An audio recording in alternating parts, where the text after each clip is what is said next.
Hey everyone, welcome to my video on graphing parabolas using a table.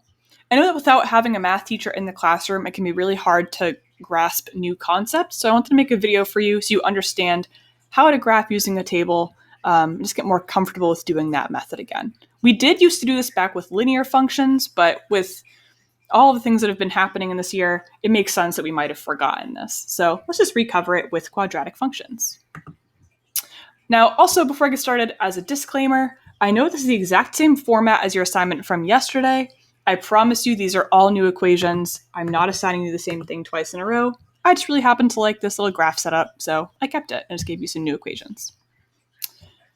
Now, first and foremost, before we get started with how to actually do this using a table, I wanted to do a little bit of a magic trick with you. So as you remember, before I left, we knew that we could graph something using the axis of symmetry and then substituting in that x value back into your equation. So as a reminder, the axis of symmetry is negative b divided by 2a, which in this case is going to be the opposite of negative 2 is 2. And then you divide that by 2a, which in this case is going to be 2. 2 divided by 2 is 1. So as a reminder, your axis of symmetry, or where this parabola should be symmetrical, should be at the line x equals 1. Keep that in mind for later, but we'll get back to that soon. So as for filling this out using a table, it's actually pretty simple. We're going to take the x values over here and substitute them into our main equation up here. So if my x value is negative 2, I'm going to say negative 2 squared minus 2 times negative 2 plus 2. That's a whole lot of 2, so let's simplify it a bit. We got negative 2 squared, which becomes 4. Negative 2 times negative 2 becomes a positive 4. 4 plus 4 plus 2 gives us 10. So our y is 10.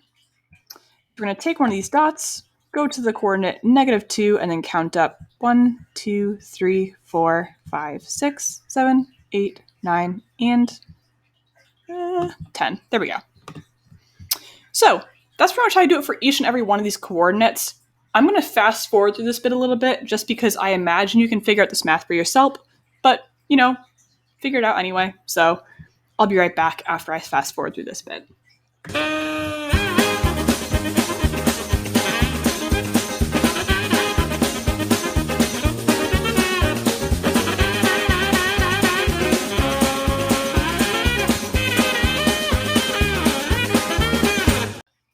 All right, welcome back. So as you can see, I have filled out our coordinate plots on our table, and I also plotted them onto our graph using the dots. So just a quick little callback to the beginning here. As you remember, we said the axis of symmetry was at the line x equals 1. And the axis of symmetry houses, or somewhere it holds onto, the vertex. It should run straight through the vertex. And as you can see, at x equals 1, we do in fact have a vertex because it's starting to go back up again on the other side of x equals 1. So what I'm trying to show you here is that whether you choose to graph using the axis of symmetry and then plotting dots to the left and right of it, or whether you prefer to do a graph, it doesn't really matter how you graph a parabola as long as you get the idea that a parabola should be an open U shape and that it does in fact have a vertex. Now, I will say, personally, I prefer to find the axis of symmetry first.